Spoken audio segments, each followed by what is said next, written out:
Hi and welcome to Rossi Audio again. Today I want to share with you the drivers that I'm going to use in my next build that is coming up. This is a retro build, going back to the roots of vintage audio and stuff. And I found some interesting drivers that I have gotten from eBay, most of them. And what we have here is 12-inch Jensen woofers. Not quite sure about the age, but I want to say maybe early 70s, maybe late 60s, but for sure early 70s. I have heard them before, and it's really good sounding woofers. And these are in really good condition. So yeah, they look really nice. The cone is good. The dust cap is good. The paper surround is good. There's no damage to it. So these woofers are really good. I like them a lot, and they're easy to use when you build custom speakers. It's gonna be a sealed enclosure. Not quite sure about the size yet. Maybe something in the range of these Altecs that I have here. So yeah, and for mids I'm gonna use these. These are Foster from Japan. Doesn't take a lot of wattage. This speaker is not going to be a high wattage speaker anyway. 100 watts or so. It's going to be what they are, around 150 watts. So these are the Foster mid-range 7-inch. So you have a 12-inch and a 7-inch.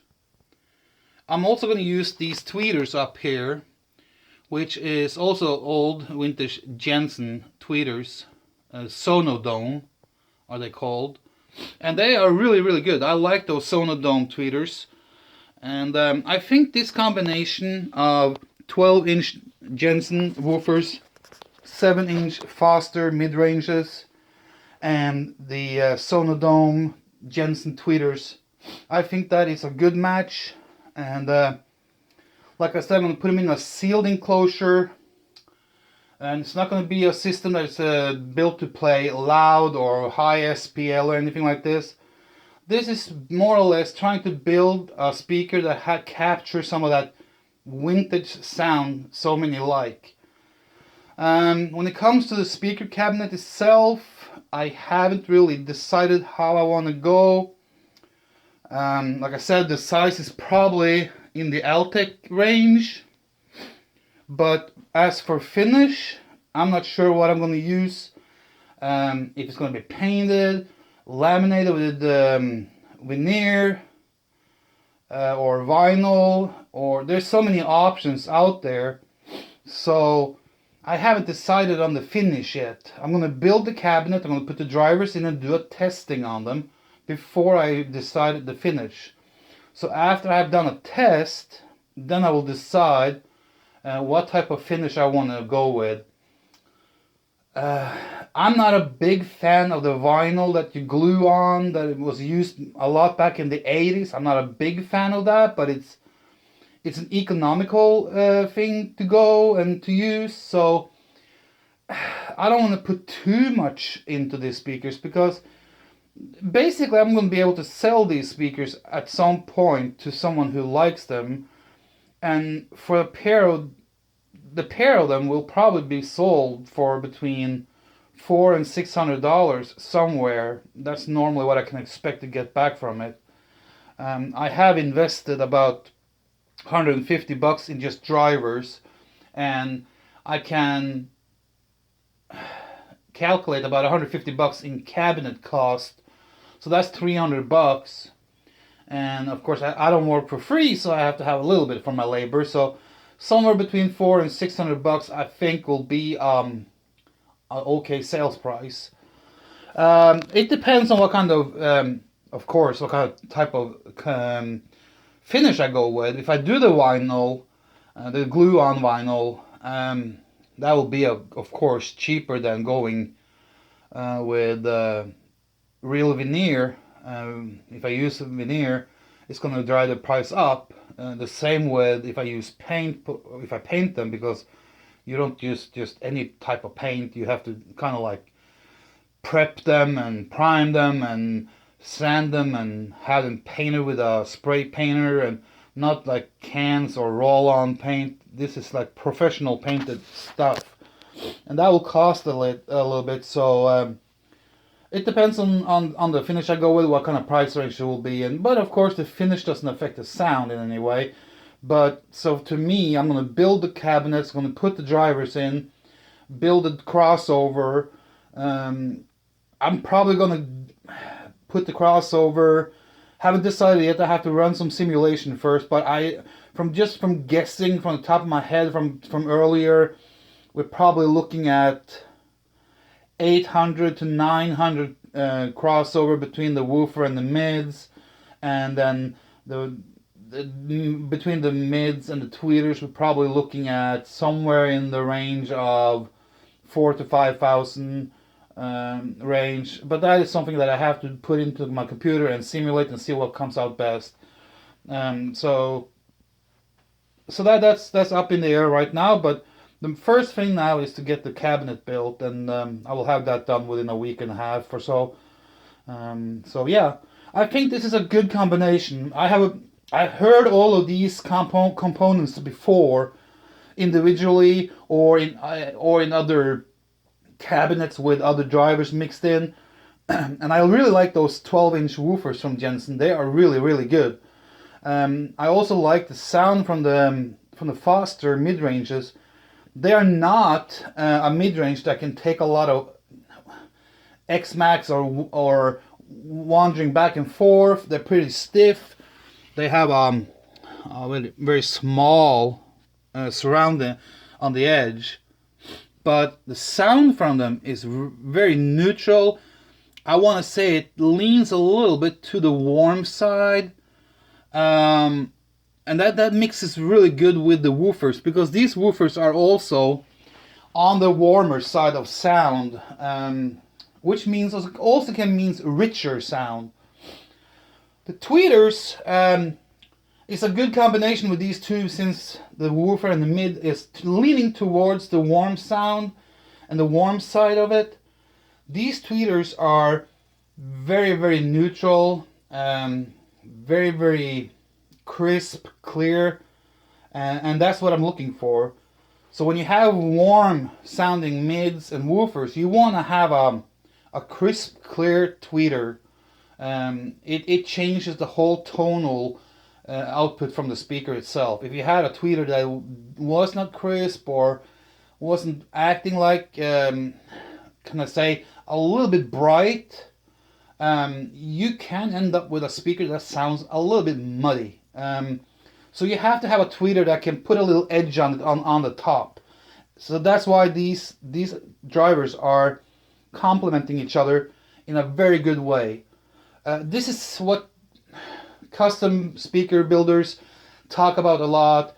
This is what all companies that make speakers talk about a lot. It's about matching the drivers, and if you can match the drivers to each other and then build a cabinet around it that supports all 3 drivers or 4 drivers or 2, depending on how many you use. If you have already matched the drivers before you build the cabinet, that way you can build the cabinet optimized for those drivers and create an environment in that cabinet that fits all drivers. I know a lot of people build cabinets first and then they go out and look for drivers, and that's not the right way to do it. You will not get a good result. You can get a good result, but you will not get the best result that way. So get the drivers first and then match them to each other and see how they will interact, because you get a certain idea when you read the specs on the speakers, and if you have heard the drivers before in other settings and in other enclosures with similar type of drivers. I have heard these 12-inch Jensens I have heard with 6-inch mids from JBL and from Fostex, and I have heard them with mids from Cervin Vega. I have heard them with mids from Vifa and Peerless. And these woofers, and that's the why I like to use these 12-inch woofers, they fit so many different types of mids when you match them to another mid. And the mid-ranges from Foster, like I said, they're very natural sounding, but leaning towards the warm sound side of sound. And in that way, they will sound rich. And that is a good complementary to and a good matching to the woofers down here, because since they also are on the warm sound side of sound, or have a warm tonal reproduction, you kind of like continue that sound from, I want to say these woofers probably go down to about 38 to 40 hertz. And if you get a warm sound from down there and up to where you cross it over around 800 or 900, and you get a warm tone in the mids where you have the voices and a lot of information is happening, it kind of carry over from the woofer. And when you then cross it over with the tweeters up here, that's when you kind of like put the little dot over the I, and you finish it up with a nice, crisp, clear, a little bit brighter tweeter. I have never gone wrong with that combination before, and that's how I like to match my speakers when I build speakers. Doesn't matter which type of speaker I build.